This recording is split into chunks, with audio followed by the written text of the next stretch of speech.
ನನಗೆ ಇರೋದೇ ಎರಡು ಜೋಡಿ ಬಟ್ಟೆ, ಇಪ್ಪತ್ತು ಜೋಡಿ ಬಟ್ಟೆ ನಿಮ್ಮ ಅಪ್ಪ ಕೊಡ್ತೇನೆ. ಇರಲಿ ನಾನೇ ಇಂಥದ್ದು ಮಾತಾಡೋಕೆ ಅಂತ ಹೇಳಿ ಶಾಣೆ ಕಡೆ ಮನೆ ಕಡೆ ಬಟ್ಟೆ ಕೊಡು. ನನಗೆ ನಿದ್ದೆ ಬರಕತ್ತದ, ನಾ ಮಕ್ಕಂತೆ ನೋಡು. ಇಟ್ಟೊತ್ನಾಗೂ ಮಕ್ಕಂತಿ, ನಾನು ನಿನಗೆ ಬಿಡೋದಿಲ್ಲ ನಿದ್ದೆ ಮಾಡಕ್ಕೆ ಇವತ್ತು.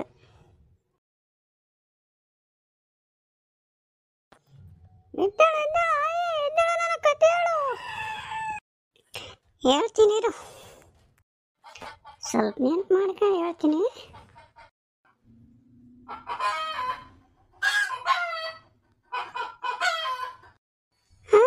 ಕೋಳಿಗಳು ಒದ್ರಕತ್ತಾವ ಯಾಕ? ಅವು ಹಂಗೆ ಒದರ್ತಾವ ಬಿಡು. ಕತೆ ಹೇಳ ನಿನಗ. ಬಂಕಾಪುರ ಅಂತ ಒಂದು ಊರಿತ್ತು. ಅಲ್ಲಿ ಒಬ್ಬ ದೊಡ್ಡ ಸಾಹುಕಾರ ಇದ್ದ. ಆ ಸಾಹುಕಾರನ ಮನೆಯಾಗ ಒಂದು ಹುಡುಗ ಕೆಲಸ ಮಾಡ್ತಿದ್ದ. ಅವನ ಹೆಸರು ಬೀರ್ಯ ಅಂತ ಇತ್ತು.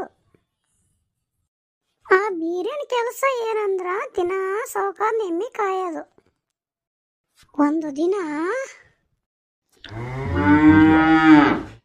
ನನಗೆ ಭಾಳ ಖುಷಿ ಆಗೈತೆ ಮಗನ.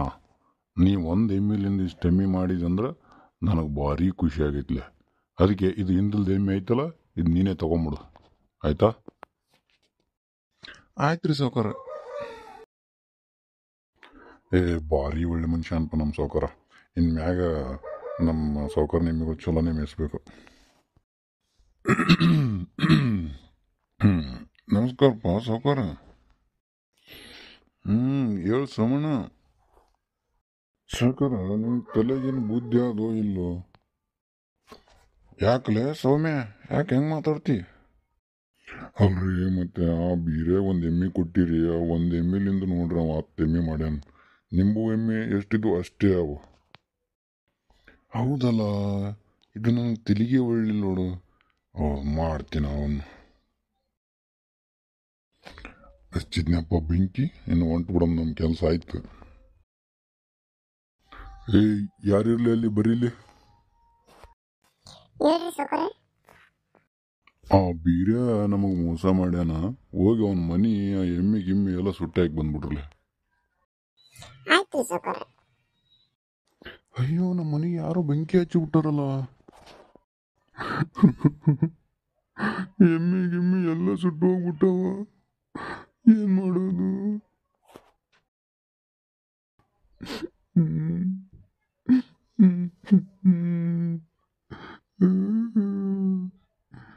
ಇದೆಲ್ಲ ಬೂದಿನ ತಗೊಂಡು ಬೇರೆ ಊರಿಗೆ ಹೋಗಿ ಅಲ್ಲೇ ಒಂದು ಜೀವನ ಮಾಡಬೇಕು.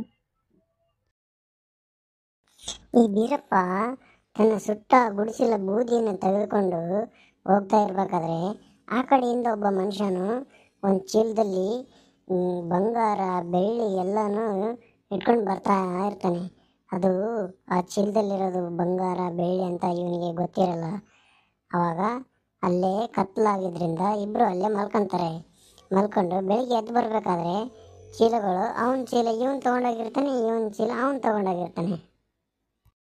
ಬೀರಪ್ಪ ಮತ್ತೆ ಅದೇ ಊರಿಗೆ ಬಂದು ವಿಜೃಂಭಣೆಯಿಂದ ಒಂದು ದೊಡ್ಡ ಮನೆ ಕಟ್ಟಿ ಮತ್ತೆ ಅವನು ಸಂಸಾರನ ಸ್ಟಾರ್ಟ್ ಮಾಡ್ತಾನೆ. ಏನು ಬೀರಣ್ಣ, ದೊಡ್ಡ ಮನೆ ಕಟ್ಟಿಬಿಟ್ಟಿದ್ದಿ? ಸಾವುಕಾರ್ರೆ, ನೀವು ನಮ್ಮ ಮನೆ ಸುಟ್ಟ ಮ್ಯಾಕ ಅದೇ ಬೂದಿ ತುಂಬ್ಕೊಂಡೋಗಿ ಆಲಿಗೆರೆ ಜಾತ್ರೆಗ ಮತ್ತು ಮಾತ್ಪಾಳ ಜಾತ್ರೆಗೆ ಮಾರಿದಿರಿ. ಅದರ್ಲಿಂದ ಬಂದು ರೊಕ್ಕದ್ಲಿಂದ ಇಷ್ಟು ದೊಡ್ಡ ಮನೆ ಕಟ್ಟಿ ನೋಡ್ರಿ. ಓಹೋ, ಬೂದಿ ಯಾರನ್ನು ತಗೊಂತಾರೇನ್ಲೇ? ನನಗೇನು ಕಿವ್ಯಾಗ ಹೂವು ಮುಡ್ಸಾಕತ್ತೇನ? ಈಗ ನೀನು ಟ್ರೈ ಮಾಡಿ ನೋಡು, ಪಕ್ಕ ಆಗಲಿಲ್ಲ ಅಂದ್ರೆ ಅವಾಗ ಹೇಳು. ಹೌದಾ, ನೋಡೋಣ, ಟ್ರೈ ಮಾಡಿರ್ತೀನಿ. ಆ ಬೀರಪ್ಪ ಹೇಳ್ದಂಗೆ ತನ್ನ ದೊಡ್ಡ ಮನೇನ ಸುಟ್ಬಿಟ್ಟು ಜಾತ್ರೆಗೆ ತುಂಬ್ಕೊಂಡೋಗಿ ಮಾರಕ್ಕೆ ಸ್ಟಾರ್ಟ್ ಮಾಡ್ದ. ಜನರೆಲ್ಲರೂ ಸೇರಿ ಅವನಿಗೆ ಚೆನ್ನಾಗಿ ಒದೆ ಹಾಕಿದರು. ಆವಾಗ ಅವನು ಸೊಪ್ಪೆ ಮೂರೆ ಹಾಕೊಂಡು ಮನೆಗೆ ಬಂದ. ಆ ಬೀರನ ಒಂದು ಗೋಣಿಚೀಲದಾಗ ಕಟ್ಟಿ ಇಲ್ಲಿ ನಮ್ಮೂರು ಒಳಗೆ ಬಂದ್ಬಿಡ್ಲಿ. ಒಂದು ಕಾಲಾಗ ನನಗೆ ಸಿಟ್ಟು ಹಿಂಗೆ ಬಂದೈತೆ. ಆಯ್ತು ರೀ ಸಾವುಕಾರ, ಆಯ್ತು ರೀ, ನೀವು ಹೇಳ್ದಂಗೆ ಮಾಡ್ತೀವಿ. ನಡಿಲಿ ನಡಿ ಹೋಗಮ್. ಆ ಸಾಹುಕಾರ ಹೇಳ್ದಂಗೆ ಈ ಆಳುಗಳು ಆ ಬೀರಪ್ಪನ ಗೋಣಿ ಚೀಲದಾಗ ಕಟ್ಟಿ ಭೀಮಾ ನದಿಗೆ ಎಸ್ದು ಬಿಡ್ತಾರೆ. ಮರುದಿನ ಆ ಬೀರಪ್ಪ ಒಂದು 50 ಕುರಿಗಳನ್ನ ಹೊಡ್ಕೊಂಡು ಆ ಸಾಹುಕಾರ ಮುಂದನೇ ಬರ್ತಾನೆ.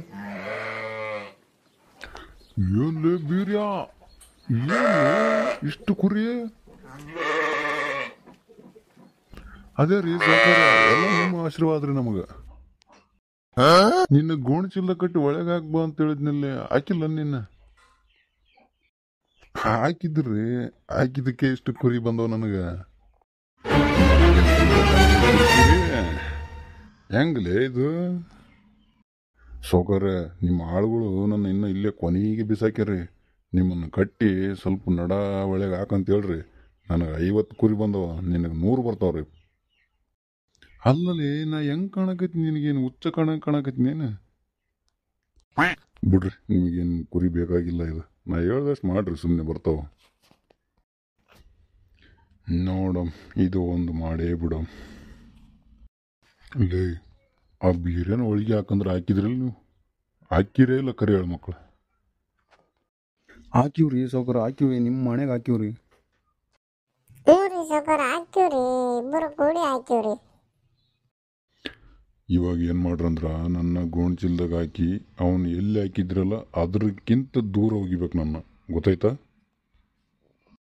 ಹ್ಞೂ ರೀ, ನೀವು ಹೆಂಗಂತೀರಿ ಹಂಗೆ ರೀ. ಆ ಇಬ್ರು ಆಳುಗಳು ಸೇರಿ ಸಾಹುಕಾರನ ಗೋಣಿ ಚೀಲದಾಗ ಕಟ್ಟಿ ನಡ ಅವಳಿಗೆ ಎಸ್ತು ಕಟ್ಬಿಟ್ರು. ಆ ಸಾಹುಕಾರ ಒದ್ದಾಡಿ ಅಲ್ಲೇ ಸತ್ತು ಹೋದ. ಈ ಕಡೆ ಈ ಬೀರಪ್ಪ ಏನು ಮಾಡಿದ, ಸಾಹುಕಾರನ ಆಸ್ತಿ ಎಲ್ಲ ತಗೊಂಡು ಆರಾಮ್ ಜೀವನ ನಡೆಸಿದ. ಇಷ್ಟಾಯ್ತು ನೋಡಪ್ಪ ಕತಿ. ಅರ್ಥ ಆಯ್ತೇನ್ರಪ್ಪ ಕತಿ? ಹೆಂಗಿತ್ತು ಕತಿ? ನಿಮಗೇನಾರು ಇಷ್ಟ ಆದ್ರೆ ಪ್ಲೀಸ್ ಸಬ್ಸ್ಕ್ರೈಬ್ ಮಾಡಿಬಿಡ್ರಿ. ಹಂಗೆ ನಿಮಗೇನಾದ್ರು ಡೌಟ್ ಇದ್ದರೆ ಹಂಗೆ ಕಮೆಂಟ್ ಮಾಡಿಬಿಡ್ರಲ್ಲ. ದಯವಿಟ್ಟು ನಮಗೆ ಸಪೋರ್ಟ್ ಮಾಡಿರಿ ಸ್ವಲ್ಪ.